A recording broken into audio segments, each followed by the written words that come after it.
Jai Sriram. சங்கிகளின் ஆதரவாளன் Kathiresan. FCRA சட்ட திருத்த மசோதா மத்திய அரசு இங்கே கொண்டு வந்திருக்கு. இதில் பார்த்திங்கன்னா இதில் என்ன பிரச்சனை இருக்குது அப்படின்னு நமக்கு தெரியல.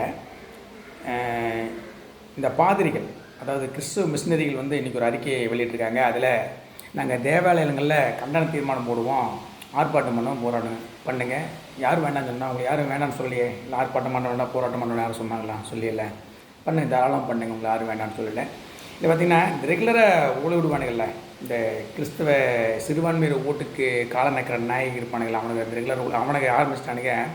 இது சிறுபான்மையருக்கு எதிரான சட்டம் அப்படின்னு.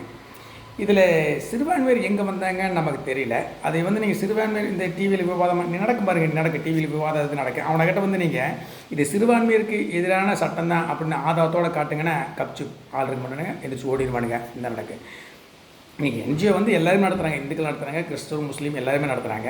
இதில் சிறுபான்மையருக்கு எதிராக எங்கே சட்டம் போட்டாங்க? இதில் இந்த சட்டம் கிறிஸ்துவ முஸ்லீமுக்கு மட்டும்தான் இந்த சட்டம், இந்துக்கள் இந்த சட்டத்தில் விதிவிலக்கு இருக்குது அப்படின்னு யாரும் சொல்லியிருக்காங்க. இல்லை, இந்துக்களே என்ஜிஓ நடத்துகிறாங்க, கிறிஸ்துவ நடத்துகிறாங்க, எல்லாத்துக்கும் பொதுவான சட்டம் தானே.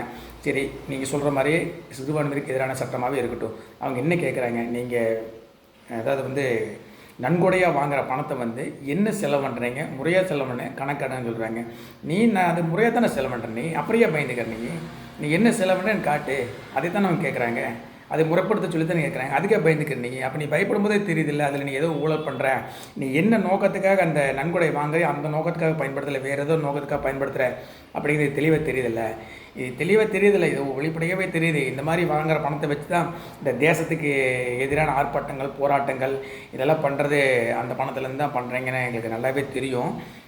இப்போ அதையும் முறைப்படுத்தியிருக்காங்க. நீங்கள் முறையாக கணக்கு காட்டுறவன் எதுக்கு பயப்படுறீங்க? பயப்படவே வேண்டியதில்லையே, தாராளமாக காட்டலாம்.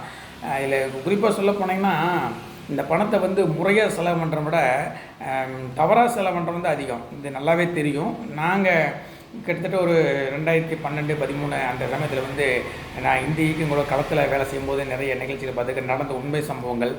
அதாவது அரசு புறம்போக்கு நிலத்தை ஆட்டையை போட்டு அங்கே செயற்கையாக ஒரு மண் திட்டம், மனிதனை புதைத்த மாதிரி ஒரு மண் திட்டம் உருவாக்கி அதில் சிலுவை நெட்டு போட்டு எடுத்து அனுப்பி, இது இந்த கிராமத்தில் கிறிஸ்துவர்கள் இருந்தாங்கன்னா அடக்கம் பண்ணுறக்கு இடம் இல்லை, அதனால் இந்த இடத்த நான் வாங்கியிருக்கேன் அப்படின்னு சொல்லி பணம் மோசடி பண்ணுறது, அந்த பணம் வசூல் பண்ணுறது. அதே மாதிரி அப்பாவி பெண்களை நிறுத்தி ஃபோட்டோ எடுத்து இந்தியாவில் கிராமங்களில் பெண்கள் விபச்சாரம் பண்ணி தான் குடும்பத்தை காப்பாற்றுறாங்க அப்படின்னு சொல்லி மெயில் அனுப்பி அவங்கள்ட்ட நன்கொடை வாங்குறது. இந்த மாதிரி இந்த நடந்த உண்மை, இப்போ பொள்ளாச்சி தாலுக்காவில் இது நடந்த உண்மை. நாங்கள் இந்த நிகழ்ச்சியெல்லாம் நடக்கும்போது நான் களத்தில் இருக்கேன். அப்புறம் இந்த அமைப்புகள் ஆர்ப்பாட்டம் போராட்டம் பண்ணி இந்த அமைப்புகள் மேலே தான் கேஸே போட்டாங்க, காவல்துறை கேஸே போட்டு அந்த மாதிரி இதெல்லாம் பார்த்துருக்கோம். இதெல்லாம் மீறி இது நடந்த சம்பவம். இதே மாதிரி இன்னொரு சம்பவம் இருக்குது பாருங்கள். 2014 எனக்கு டிரைவிங் தெரியும், நான் பஸ் லாரி எல்லாமே நல்லா ஓட்டுவேன்.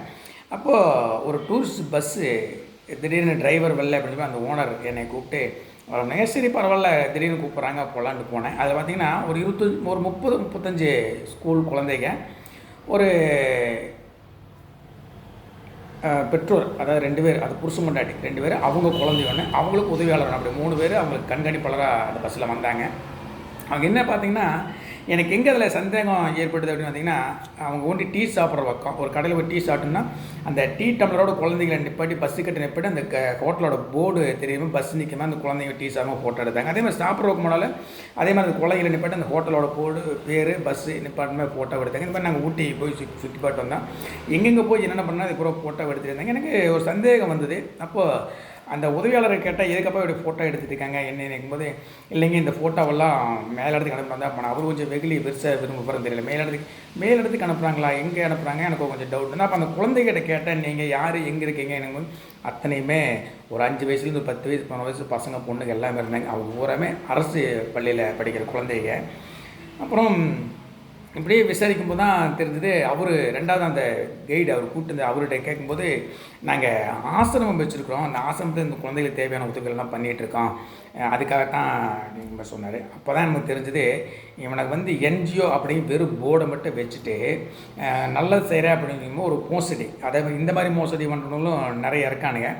அது இதுலேருந்து என்னது, அந்த குழந்தைகளை நிப்பாட்டி போகணுன்னே ஃபோட்டோ எடுத்து மேலே அந்த நன்கொடை கொடுக்குற ஆளுகளுக்கெல்லாம் அனுப்பி, இந்த குழந்தைகளுக்கு அப்பா இல்லை, அம்மா இல்லை, இந்த குழந்தைகள் அனாதை, இந்த குழந்தைகளுக்கு சாப்பாடு துணிமணி எல்லாம் நான் தான் வாங்கி கொடுக்குறேன் அப்படிங்கிற மாதிரி ஒரு கிரியேட் பண்ணி அந்த நிதி கொடுக்கவங்கள்ட்ட வந்து பெருந்தொகையை வச்சு ஏகப்பட்ட சுற்றி இந்த மாதிரி மோசடியும் நிறையா நடக்குது. அதுக்காக இது நடைமுறைப்படுத்தியிருக்காங்க. இதில் ஒன்றும் தப்பு இருக்குமே தெரியல. இது சிறுபான்மையர் எங்கே பாதிக்கப்படுறது, ஊழல்கிட்ட திரும்ப திரும்ப இந்த சிறுபான்மையர் எங்கே பாதிக்கப்படுறாங்கன்னு தெளிவாக ஆதாரத்தோடு சொல்லுங்கள். மத்திய அரசு வந்து என்ஜிஓக்கள் அப்படின்னு தான் சொல்லிக்கிறதே தவிர இந்த சிறுபான்மை என்ஜிஓக்கள் இந்துக்கள் அப்படின்னாலும் சொல்ல கிடையாது. சிறுபான்மை அது கிறிஸ்துவ நடத்துகிறாங்க, இஸ்லாமிய நடத்துகிறாங்க, இந்துக்கள் நடத்துகிறாங்க. இதில் வந்து ஹிந்துக்களுக்கு விதி விலக்கு அப்படின்னு எங்கேயும் சொல்ல கிடையாது. மொத்தம் எல்லாம் தான். இதில் எல்லாருமே கம்மினாங்க. இந்த கிறிஸ்துவ மிஷினரி தான் இப்போ ஊழலோட சவுண்ட் அதிகமாக கேட்குது. அப்புறம் இந்த சமூக நீதி பேசணும், இந்த ரெகுலராக ஊழலோட அந்த திருமாவளம் குரூப்பு, திராவிட குரூப்பு, இவனோட சத்தம் தான் அதிகமாக இருக்குது.